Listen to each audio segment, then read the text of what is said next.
این لیچه‌های پر از پیاز حاصل کشت بروقتی پیاز بوده و اکنون 10 روزه سوم ماه می دوره جمع‌آوری حاصل است.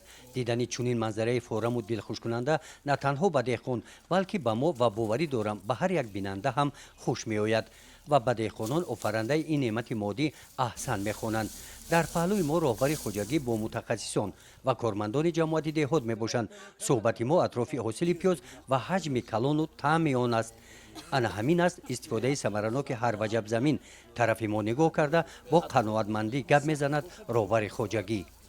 حاصل نمی 2 گکتار 120 تonna ایشالا با هم ریخته میچینیم.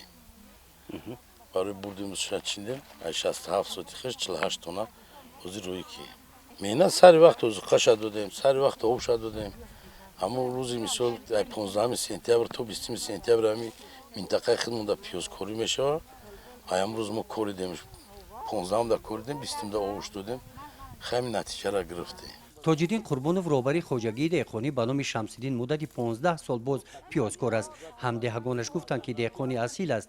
در حقیقت صافدلانه محنت میکند. از همین سبب یکی از پیازکاران موفق نه تنها در ناحیه واسع بلکه در مقیاس منطقه و ولایت ختلان شناخته شده است. او میگوید موفقیتش در این سمت این استفاده مصلحت‌های متخصصان و انتخاب تخم خوش‌صفت میباشد. حاصل فراوان پیاز در این زمین زحمت متخصص هم است. پرورش و نگاهبینی این محصولات در این زمین با های این کس راه اندازی کرده شدند. سیری همین دهقانی که اولش خدا خودش نگه همین اول که همین تخمه باشه مهنت کنی ان شاء الله با هم خدا میشه و حاصل خوب میتیه. همین گرد همین این میدان 2 گکتار را تشکیل داده است. در برابر تولید محصولات عضوخواری همچنین منبع جای کاری گردیده در تامین اهالی به شغل موسمی هم باشد مهمه مساعدت کرد. زیاده از 70 نفر ساکنان قابل مهنت از دهات اینجا مدت یک چند روز مشغول جمع‌آوری حاصل پیاز هستند. در این مدت آنها هم صاحب مزد مهنت میگردند و هم مسئولات. جگوری دانش میکنه. کیش تکراری داشت. کیش تکراری دو. جگوری خوب میته.